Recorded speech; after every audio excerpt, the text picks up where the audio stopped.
Hello student, class 12 अवकल नियता chapter 5.2 को आज हम तीसरा क्वेश्चन लगाएंगे। एक्सरसाइज 5.2 का ये तीसरा क्वेश्चन है। मैंने यहाँ पे सारे फॉर्मूले अभी भी लिखे हुए हैं, जैसा कि सारी क्लासेस में लिखे रहते हैं, ताकि आपको फॉर्मूले याद करने में दिक्कत ना हो। इतने फॉर्मूले आपको याद रहेंगे तो आपका काम बड़े आसानी से सारा हो जाएगा जल्दी जल्दी। चलिए इसको क्वेश्चन को लगाते हैं। तो मैंने पिछली क्लासेस की तरह फिर से इसको लिखेंगे, माना y बराबर, इसको y की इक्वल मानेंगे, y बराबर साइन ए एक्स प्लस का b। ठीक है, अब लगाते हैं इस क्वेश्चन को।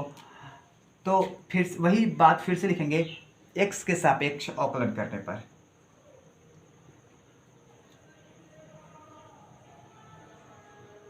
x के सापेक्ष अवकलन करने पर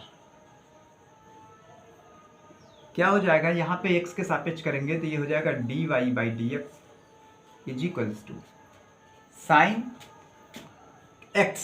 ये पूरा x है साइन के लिए। हर क्लास में मैं यही बता रहा हूँ कि साइन के बगल में जितना भी चीज़ लिखा है वो उसका x है। तो साइन x का अवकलन cos x। तो साइन x का जब अवकलन करेंगे तो cos x होगा। एक बार इसको पहले अच्छे से लिख लेते हैं तब अवकलन करते हैं। ठीक है, ऑपरेटर पहले लगा देते हैं, साइन ए एक्स प्लस बी। अब अवकलन करो। जब साइन का अवकलन करेंगे तो हो जाएगा कॉस, और यक्स में तो ये पूरा है इसका, क्योंकि साइन का यक्स है ये पूरा। तो इस हिसाब से देखा जाए तो साइन का अवकलन कॉस हो गया और उसका यक्स लिख देंगे, ए एक्स प्लस बी। अभी हमने सिर्फ साइन का अवकलन किया है, उसके एंगल का अवकलन नहीं किया। एंगल मैंने ए एक्स प्लस बी का अवकलन नहीं किया। तो अभी हम ए एक्स प्लस बी का बचा है तो डी बाई डी एक्स लगा के ए एक्स प्लस बी को दे देंगे। काहे नाइंसाफी करें किसी के साथ, सबको अवकलित करना है, सबको अवकलन करना है। D y by d x बराबर, देखो यहाँ पे cos x, cos a x plus b, इसका हो चुका है। ए एक्स प्लस बी का अवकलन करेंगे। चलो, अब हमने कहा है कि कांस्टेंट का अवकलन 0 होता है। कांस्टेंट का अवकलन कितना होता है? 0। कांस्टेंट का मतलब कोई जैसे कि कोई गिनती होती है, उसका अवकलन क्या होता है? 0। तो यहाँ पे a और b क्या है? कांस्टेंट है, इसका अवकलन 0 होगा। लेकिन याद रखें आप कि जब अकेला कांस्टेंट लिखा होता है तभी उसका अवकलन 0 होता है। अब धीरे धीरे आपको नई नई बातें मिलेंगी तो उससे घबराना नहीं है, उसको सीख लेना है। देखिए सुनो, अकेला b है, इसका अवकलन तो 0 होगा, कांस्टेंट है। a कांस्टेंट तो है, मैं मानता हूँ, लेकिन a अकेला नहीं है बल्कि x के साथ में है।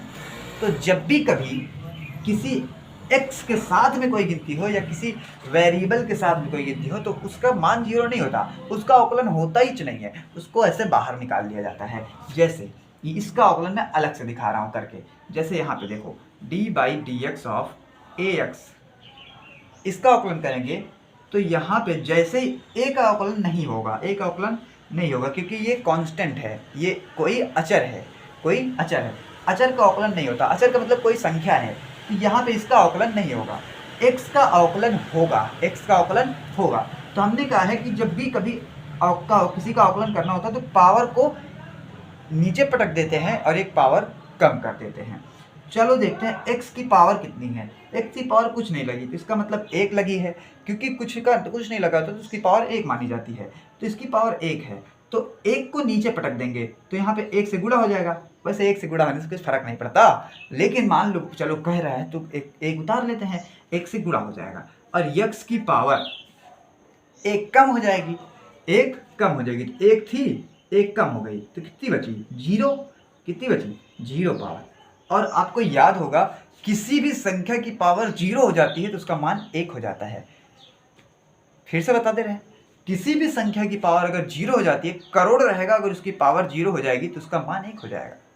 ये मैथ का नियम है।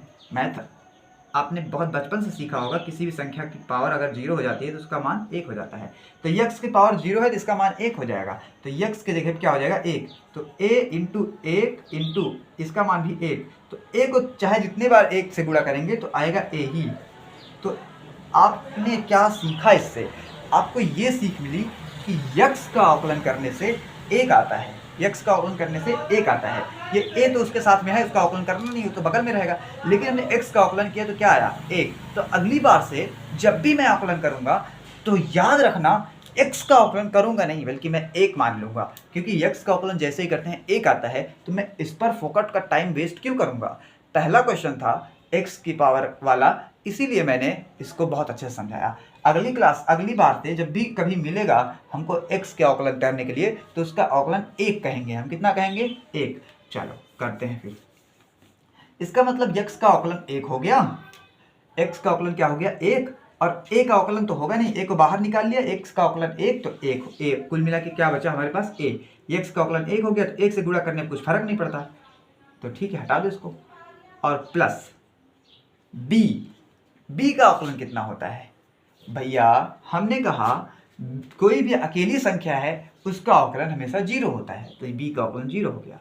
ये अकेला नहीं था इसलिए इसका 0 नहीं हुआ।